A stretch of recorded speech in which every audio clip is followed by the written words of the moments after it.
Welcome to It's Still Bedlam. I'm Ryan Aber, joined by John Helsley.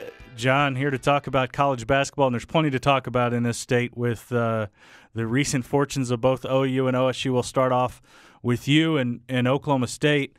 It's always a difficult time when you go to Lawrence, to the Fog. But once again, OSU hung in tight with a team in a difficult environment, but once again couldn't come out with the win. Couldn't come out with a win. And, I asked everybody on Twitter near the end of that game, how in the heck is OSU even in this game still? They were getting killed on the boards. They were not shooting the ball well. They were getting nothing from their bench players. It just seemed like everything had added up, stacked up against them, which is what I wrote. And yet there they are down just 6 with 1:48 to play. And very strange game, too many fouls, totally interrupted any flow to the game for both sides, obviously. I'm sure people were turning off their sets throughout America that weren't heavily invested in the Cowboys or Jayhawks. Yeah, I was following the OU West Virginia game since OU was in Morgantown and I didn't make that trip. But that game was over, flipped over to the OSU-Kansas game, and there were still like 8-9 minutes left in the game, and they started at the same time. I noticed that you had finished your blog post on 5 thoughts before my game ended. And I didn't really get in a hurry to finish that because I was waiting for official blocks and other stuff like that to make sure that everything lined up. Bill Self had a great line. He talked about how long the game was, and he said, "I'm glad I didn't drink much water at halftime. I don't know what I would have done." And that's because the game dragged on that long. Have you ever seen a coach say, "Call a timeout and run to the restroom"? You might have seen it that night. A combined 71 free throws between the teams. Kansas shot 46 of them. Just unreal. And it seems like what kept OSU in the game a little bit was that Nash and Phil Forte got to the line consistently. They got to the line, and the truth is OSU didn't play very good. Kansas didn't play very good either, and that's part of why they were still around. It was just it was a strange game in a lot of ways. Nash kind of continued doing what he does, which is have one really good half. It was the second half. He scored 19 points in the second half, only had 2 in the first half. Phil Forte has 16 in the first half, only has 2 in the second half, and it's like part of his was he started cramping up really badly, had to come off the court quite a bit, and his success is really tied to how hard he works, to get open. He's running around constantly trying to find some opening to get a shot off, and with that cramping, it was hard for him. It was really difficult. Just a very strange game to watch. Yeah, definitely. And like I said, I didn't get to watch much of it because it was paying attention to OU West Virginia. And on the OU side, just a wild turn of events here the last week. I mean, we're talking about OU as a potential Big 12 champion after they go down to Austin and just blow out Texas. They come back, they lose a tight game to Kansas State, but there were a lot of things that made you wonder about that game because of their problems, especially on the offensive end. And then West Virginia, we knew how much improved they were defensively, the way that Bob Huggins has tweaked his defense. But OU just could not handle that pressure at all and just flat out got smoked by the Mountaineers. Obviously I was following you on Twitter and getting the updates, and I was startled by it. I mean, because it seemed like it was that way from the get-go, right? Yeah. I mean, it just seemed like OU fell behind pretty quick and just really never seemed to make a lot of headway in getting back in that thing. And, surprising. Everybody's going to lose a game here or there or have a bad game. For some reason, I don't expect Lon Kruger teams to have 2 bad games in a row. Yeah, definitely, and this was definitely a bad game. I mean, the guards really struggled to move the ball up court. They did do better with their ball movement. Once they got it into the half court, the problem was getting it into the half court. And then rebounding, which has been a strength of this team, especially from the guards. really struggled as well. They were out-rebounded by 7. It isn't a huge number, but there was a lot of times where it seemed like they had an opportunity to pull down a defensive rebound and get things going the other way, and a West Virginia guy would bat it out of their hands almost immediately, whether it wound up being a turnover or a rebound the other way. West Virginia wound up creating points like that, outscored OU on turnovers 27-12, outscored them in the paint 32-26, which isn't something we've seen in Big 12 play as OU's dominated. And then second chance points 20-9. OU has to get something figured out real quick because we've talked about this. The Big 12 schedule is just such a grind that you can't afford to have these extended periods of struggle, and certainly it looks like that way coming up. They've got Oklahoma State on Saturday, which we'll talk about here in a minute. Then they go to Kansas and Baylor next week, and those are two really tough environments to play in as well. And it seems like right now OU really needs to go 2-1 in that stretch. Yeah, you would think so, and I think it puts a lot of emphasis on this game Saturday for both teams. You know, Oklahoma State's coming off a loss.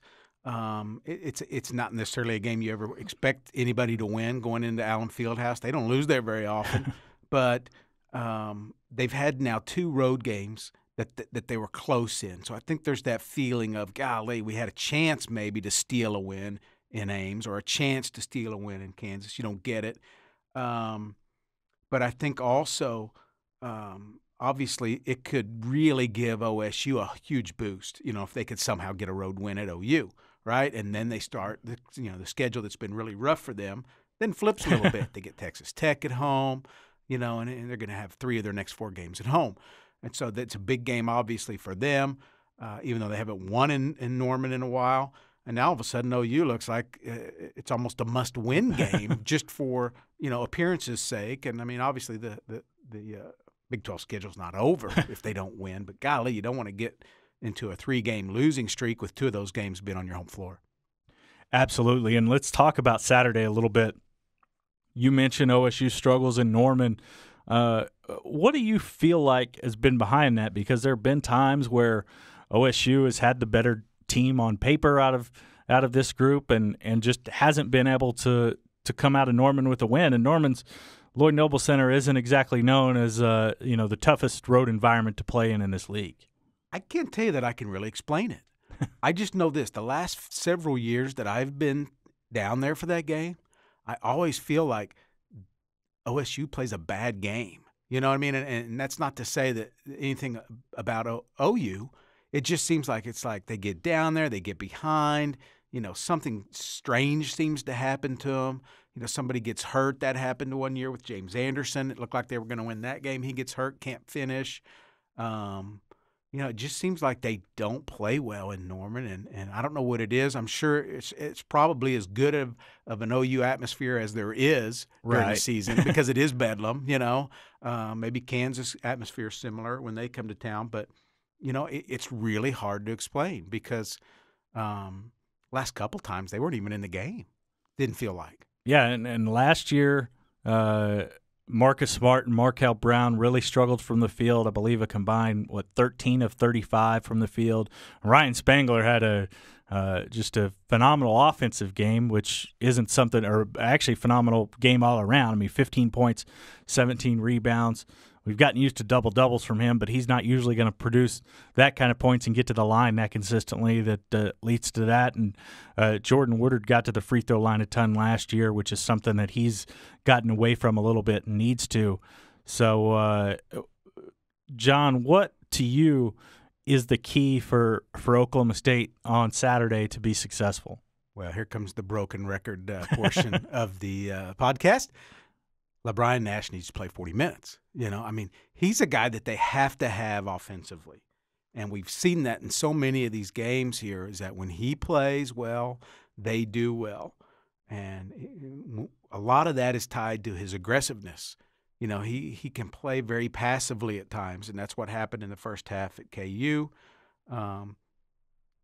He comes out in the second half. He's taking the ball to the hole. He's getting fouled. He's a good free throw shooter, or he's getting some buckets in there. He has got to play well. Now, I think another huge matchup, is going to be at the guards. I mean, Forte's going to have to play well. How's Woodard going to play? How's Anthony Hickey? Maybe contend with Heald or Woodard, whoever. I think there's some really nice matchups out there that'll play a huge role. I think OU's definitely got the advantage inside, with two guys that can do damage in there. But I like it. I think it's an interesting matchup. I think it'll be a good game. Yeah, I anticipate it. I think it'll be a great game. I look forward to seeing how OU's guards and the switching that they do up top and some of the things they do defensively that have been successful for them for the most part this year, if they get back to doing that well and have some success against Oklahoma State's guards, because we know those guys, when they get space, they can kill you out there. But OU has done a good job with Cousins and Heald and Woodard switching around and really making it difficult for outside shooters for the most part. But the inside matchup between Tayshaun Thomas and Ryan Spangler on the OU end and Oklahoma State's big guys, especially Cobbins, will be interesting to me to see what they're able to do with that and how they're able to exploit it, because as much as OU struggled over the last couple of games, it's hard to question what Lon Kruger is as a coach, and he can make adjustments and he can figure out things to take advantage of things, and I think he'll be able to do that a little bit. Will it be enough on Saturday? We'll see, but should certainly be a fun one in Norman at the Lloyd Noble Center. Yeah, and talking a little bit more about that inside matchup, Cobbins is a very good defender. He can't cover them both. Yeah, somebody's going to be somewhat unaccounted for there, and it'll be interesting to see how OSU handles that. LeBron Nash really is there for, just by, somebody has to be. Yeah, sort of like last year when Cam Clark was OU's for, when just somebody had to be. Yeah, and Nash is not a great defender, and so that could be troubling. And both teams, I think, are very good defensively at the guard spot, so that's going to be interesting. You talked about how good OU is out there. OSU's good at the guards too. Those guys can defend. Hickey and Jeff Newberry, who's been playing really since Big 12 play began and playing well. That's going to be fun. And let me ask you this.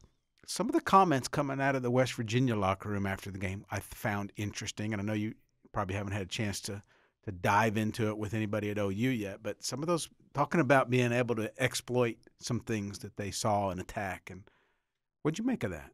Yeah, I think people are realizing that OU's point guard position, at least on the offensive end and getting the ball up court, you can do some different things with pressure and force them into some turnovers pretty quickly, especially when Jordan Woodard isn't on the floor, because they've had to switch to Isaiah Cousins running the point. Denzel Walker was their backup point guard early in the season. He really struggled with carrying the ball. Cousins is better than he has been, but can still get in a situation where he makes mistakes and gives up the ball and leads to really easy buckets on the other end. So I think that's the biggest thing. West Virginia didn't seem like they had to trap as much as what they normally do. They were just getting after it defensively and straight up making OU pay for those things. They did do a couple things with the double teaming when the point guards came down the floor. But Jordan Woodard's numbers didn't look that bad in that game. Here, let's see if I can find them. They was 3 assists, 2 turnovers. Anytime you have more assists and turnovers, you're all right with it. But at the same time, there were some mistakes that he was making that were leading to things outside of him just getting credit with the turnovers. But Isaiah Cousins really struggled. Had 5 turnovers, just a couple of assists. They've really got to get him going because they got to figure out their bench rotation. They used 9 guys. Well, they used a little bit more than that, but 9 guys in a regular rotation on Saturday. They just used 7 against Kansas State. They've got to get some other guys that can contribute and play meaningful minutes in the Big 12, because otherwise these teams like Kansas, like Oklahoma State, like Texas, when they're going right, they can really wear you down. And not having guys like DJ Bennett and Frank Booker that they can count on for significant minutes. They don't have to score a lot, but just give you something and that you feel good about what they're doing out on the court, whether it be on the offensive end or the defensive end. But they're just not getting that right now. and that's got a really big potential to come back and bite him at some point. Booker had a nice game against OSU last year. He That's did. the other thing. If you go back and look at this, there's always somebody you don't necessarily expect that jumps up and has a nice game for OU in Norman, it seems like. Booker. Well, Booker and Tyler Neal both had huge games last year. There are a bunch of OSU fans who call Tyler Neal like the Cowboy Killer because he's played well in that series. Obviously, he's not there anymore, but it seems like there's been somebody sort of jump up and sort of be a little bit of an X factor. Yeah, and Bennett played a solid game last year, had a couple buckets, had 4 points, 4 rebounds in 13 minutes, which wasn't something that I imagine they expected out of him last year, but they were able to keep Ryan Spangler, reasonably out of foul trouble. He had a few, but he didn't, they didn't have to sit him on the bench for long stretches of time. That certainly helps. That's one of the things during this stretch that as much as they've struggled, typically when OU has struggled the last couple of years is because those big guys, Spangler and Cam Clark last year would find themselves in foul trouble and have to be off the court. They didn't really have to do that in either one of these games where they've really had issues. Kansas State, neither of them found themselves in much foul trouble until the very end. Spangler picked up a couple fouls and racked him up there, but as far as the majority of the game when it was decided. And then against West Virginia, Thomas only had one. Spangler had a couple, 2 or 3. So if they can keep those guys in the court, you'd think that they'd be all right, but at the same time, that's sort of when they've struggled. Maybe that's an indication of their aggressiveness needing a little kick in the pants. Yeah, maybe. And it's interesting, how each game, each week in this conference seems to break new storylines out. It's like you mentioned at the start of the show, the difference in what we're talking about. Last week it was, you might be the best team in the league. And look at the results. We know what a good conference it is. You see it in the RPI and a lot of other places, the rankings, whatever. But, there's going to be a lot of stretches for every team during this season where you kind of question yourself. All of a sudden, K-State feels good about itself. I saw them, and they were a mess in Stillwater. Yeah, and we thought Bruce Weber might be fired by the time that they got out of Norman. Yeah, now they've won 3 in a row. So things are going to change, and they're going to take veer off and go left and right and whatever during the season. Nothing's going to go straight and easy, I don't think, for anybody, and that includes Kansas and Iowa State and whoever. Iowa State found that out last night. You just kind of have to survive, I think, this season in the league, and at the end of it, you look up and see what your record is and move on. Yeah, you mentioned Iowa State finding out last night. That to me was a really eye-popping result, that Baylor would be able to have the kind of success that they did against Iowa State. Yeah, I did too, although I'll say this about Iowa State. They're sort of the same team they always have been, which is a team that really relies on their shooting, and every once in a while you're not going to shoot it. And I didn't look at the numbers last night to see what that looked like for them. I pull them up, and Niang 4 of 13 from the floor, DeJon Jones 5 of 10, so decent. So it wasn't an awful shooting night for them outside of George Niang struggling, which is obviously a huge part of what they do offensively. Right, and they're not overly physical inside, and they're just a team that when they're going well and the offense is flowing and the shots are going down, they're really good and they're hard to beat. But they're going to have a few nights where they don't shoot it or whatever is the case. And, the offense just doesn't seem to really click. I'm with you, though. I was surprised. I really didn't think Baylor had what it took to really knock them off. Maybe be in a close game with them, but that one got me. Yeah, and it was, for the most part, not a close game. I know it finished, a 1-point game when it finished, but it was Baylor was up by as much as 14 in the final, 7-8 minutes of the game, and then Iowa State was able to cut it and actually tied it really late. But Baylor, that's a huge win for them.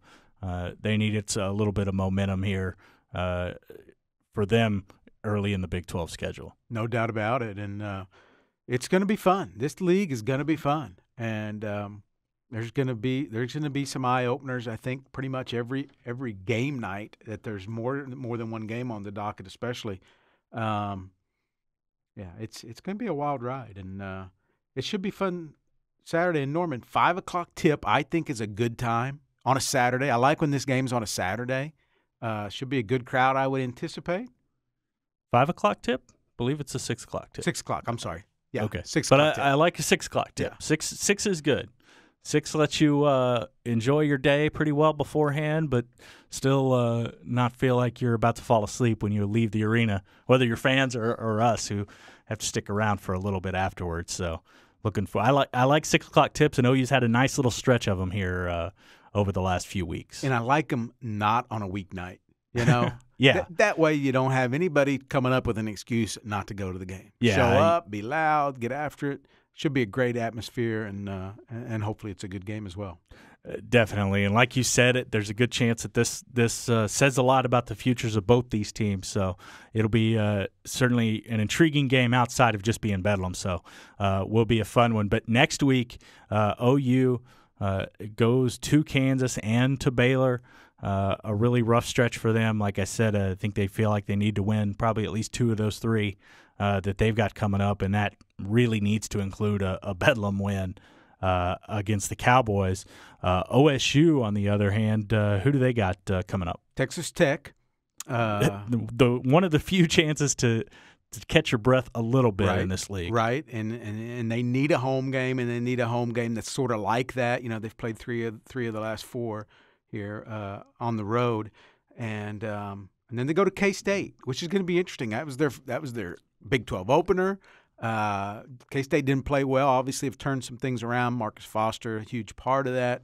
But it's a winnable game. At some point, OSU is going to have to win some of these games they're in late. You know, on the road, they need to pick up 1 or 2 here or there. You know, it's gettable, but I think it's interesting too. They're going to get Kansas State out of the way real early. Yeah. And after the first game, I think you probably think, hey, we get to play them again here in 2 weeks, get them while they're still down. Well, guess what? Maybe they're not still down. Yeah, well, that's the way it works in this league. Fortunes can change really fast. Fortunes have changed really fast for TCU, one of the teams we haven't mentioned. That they now we knew that their non-conference schedule wasn't brutal, but still were able to come out of it undefeated, and they're still searching for that Big 12 victory.